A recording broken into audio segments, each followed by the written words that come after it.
Welcome folks, this is Tony for aminutetomidnight.com with a short video update on some important things which have happened in the last few days which I've discovered. I'm sure some of you already know about them, but I want to put this short video together to show you just how far we are now advancing into the beast system and how life will not ever go back to the way it was before. They are marching us rapidly into a system which I think many of us knew would one day arrive, but I don't think many of us knew would happen as quickly as it's happening at the moment. First off, take a look at this from the World Economic Forum. World Economic Forum, you know, that's a Davos crowd led by Klaus Schwab.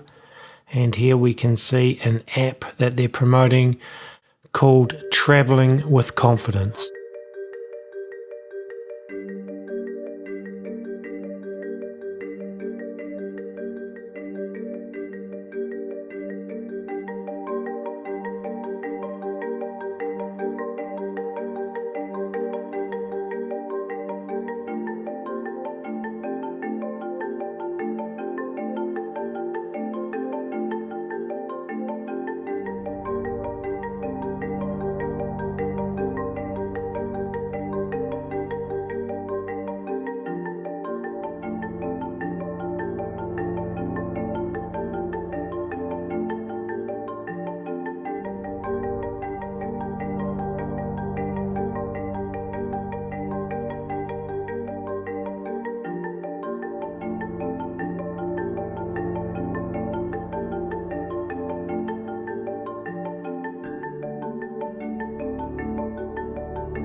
Well, if that doesn't scream beast system to you, then I don't know what would.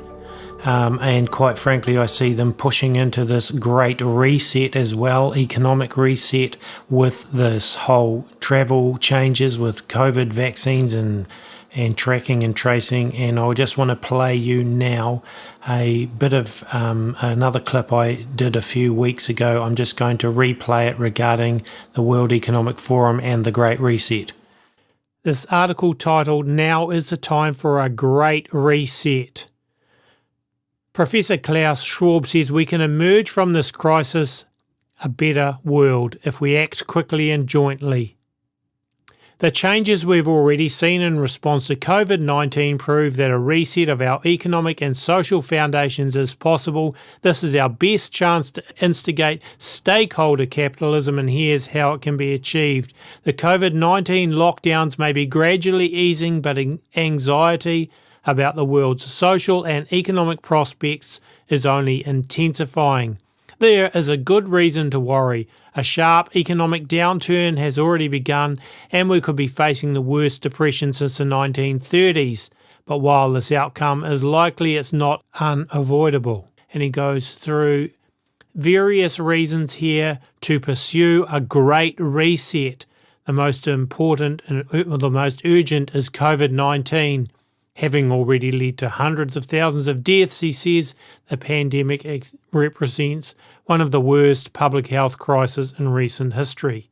I'll skip down the article and further towards the bottom he says, during the COVID-19 crisis, companies, universities and others have joined forces to develop diagnostics, therapeutics and possible vaccines, establish testing centres, create mechanisms for tracing infections and deliver telemedicine. Imagine what could be possible if similar concerted efforts were made in every sector. The COVID-19 crisis is affecting every facet of people's lives in every corner of the world, but tragedy need not be its only legacy. On the contrary, the pandemic represents a rare but narrow window of opportunity to reflect, reimagine and reset our world to create a healthier, more equitable and more prosperous future. Okay, now I'm just going to go back to the Strategic Intelligence website, which you actually have to be logged in to see this. I'm just going to read a little bit on this Great Reset here. It says coronavirus-related lockdowns provided a glimpse of what is possible in terms of limiting pollution, and the pandemic's human toll illustrated what can happen when health care systems and society safety nets are neglected. Now it's up to the leaders in the private and public sectors to seize the moment and help create a more equitable and sustainable society. It's very interesting how they have turned this into opportunities for reducing pollution and creating sustainable development. Now, Klaus Schwab has been a consultant in the sustainable development areas of the United Nations over the past, and there are a whole lot of other articles related to this whole Great Reset within the Strategic Alliance's website. And look at this article from June 4th on the World Economic Forum.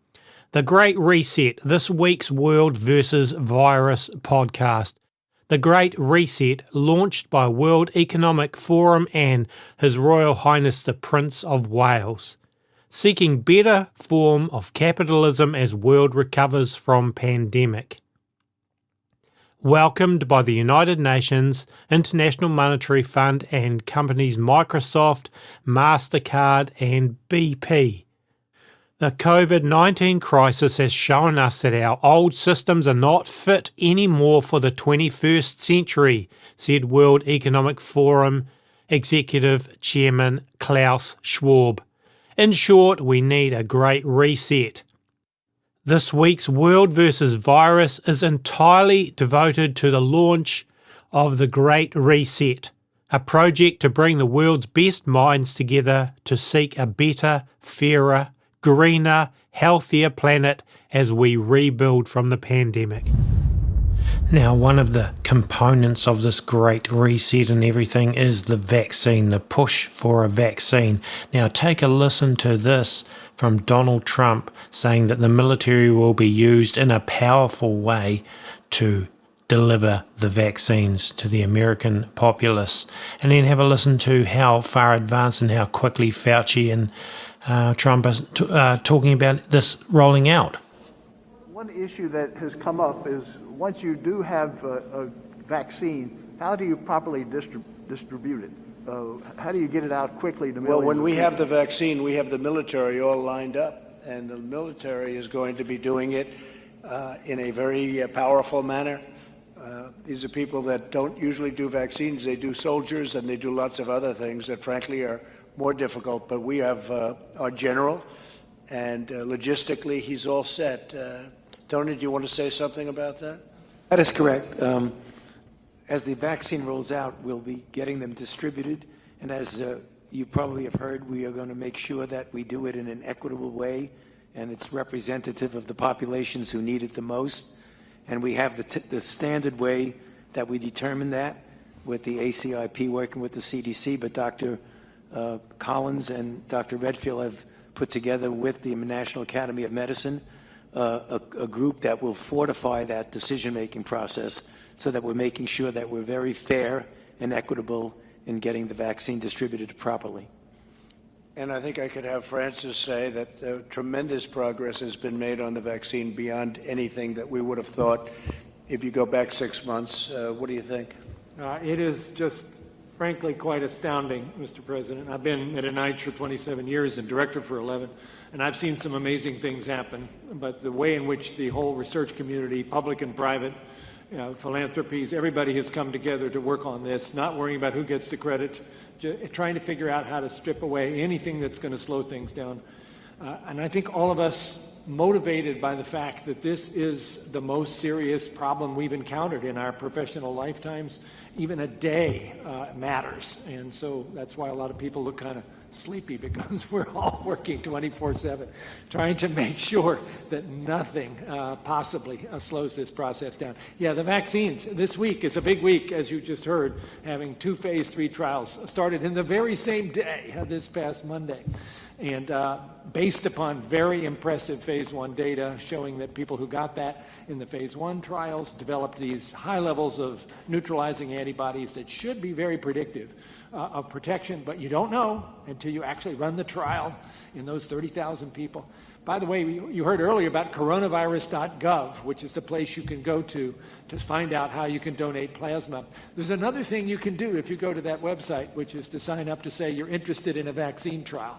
And we need people to volunteer for that as well, because we're going to, with these 4 or 5 trials coming along very quickly, each of which needs 30,000 volunteers, that's a lot of people, and we need them. And Francis, we're working very well with other countries. We are indeed. And science has always been international, and it certainly is right now. And we work with our colleagues in Europe and the UK and Asia in a way that I think represents the best of the best. And again, everybody recognizes we're all in this together across the whole planet. Now, there are all kinds of angles I could come at this from, but in wanting to keep this video short, I'm going to just look at it from this angle here.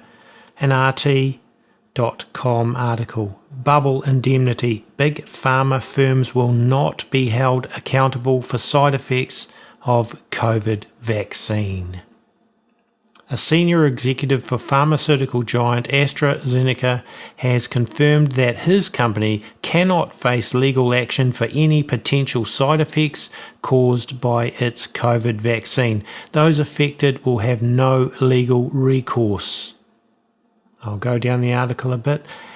AstraZeneca is one of 25 companies worldwide already testing their COVID vaccines on humans in preparation for injecting hundreds of millions of people.